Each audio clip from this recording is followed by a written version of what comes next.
आइए आप सभी का स्वागत है इस शो में जहाँ पर हम बहुत सारी कहानियाँ सुनाते हैं जिसमें बहुत मजा आता है।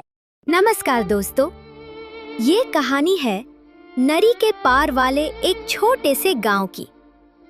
वहाँ एक छोटे से घर में रोहन नाम का एक लड़का रहता था जो सिर्फ 12 साल का था। रोहन बहुत गरीब परिवार से था। हर रोज वो अपने आसपास के बच्चों को स्कूल जाते देखता और अपनी माँ से पूछता, माँ, मैं स्कूल क्यों नहीं जाता? उसकी माँ चुप रह जाती, लेकिन रोहन के मन में कुछ और ही चल रहा था। उसने मन ही मन ठा लिया, मैं बहुत सारा पैसा कमाऊंगा। अगली सुबह वो घर से ये कहकर निकला कि वो खेलने जा रहा है, पर पूरा दिन वो सिर्फ एक ही बात सोचता रहा, मैं पैसा कैसे कमाऊं?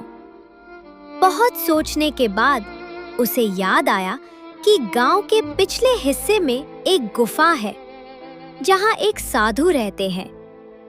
गांव में कहा जाता था कि उन्हें भविष्य का ज्ञान है। रोहन तुरंत उस गुफा में पहुंचा और बोला, साधु महाराज, मैं बहुत परेशान हूँ। साधु ने अपनी आंखें खोली और मुस्कुराते हुए कहा, आओ रोहन, मुझे पता है तुम यहाँ क्यों आए हो। यहाँ से दक्षिण दिशा की तरफ जाओ, वहाँ तुम्हारी समस्या का हल मिलेगा। इतना कहकर साधु ध्यान में लीन हो गए। रोहन वहाँ से चल पड़ा और सोचने लगा, मैंने तो कुछ बताया ही नहीं, फिर उन्हें सब कैसे पता चला? सच में वो अंतर्यामी थे। दक्षिण की तरफ चलते हुए रोहन ने एक बहुत बड़ा नीम का पेड़ देखा। उसके नीचे एक थका हुआ मजदूर बैठा था।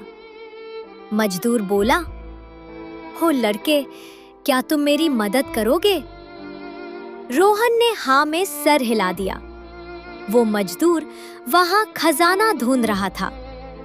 उसने खुद मिट्टी खोदनी शुरू की और रोहन को नदी के किनारे पानी भरने भेज दिया।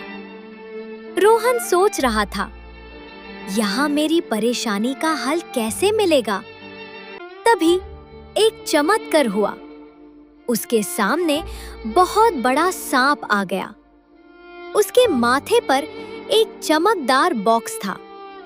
उस बॉक्स से इतनी तेज रोशनी निकल रही थी कि रोहन बेहोश हो गया। जब उसे होश आया तो वो अपने घर में था। उसने सोचा, शायद ये सिर्फ एक सपना था।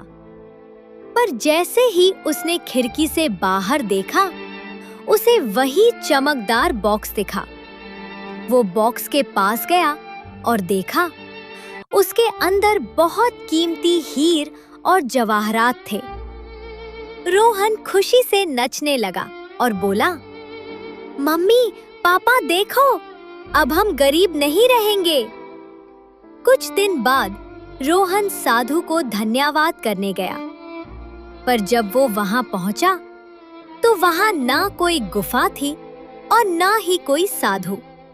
बस थी एक खाली जगह और एक सीख।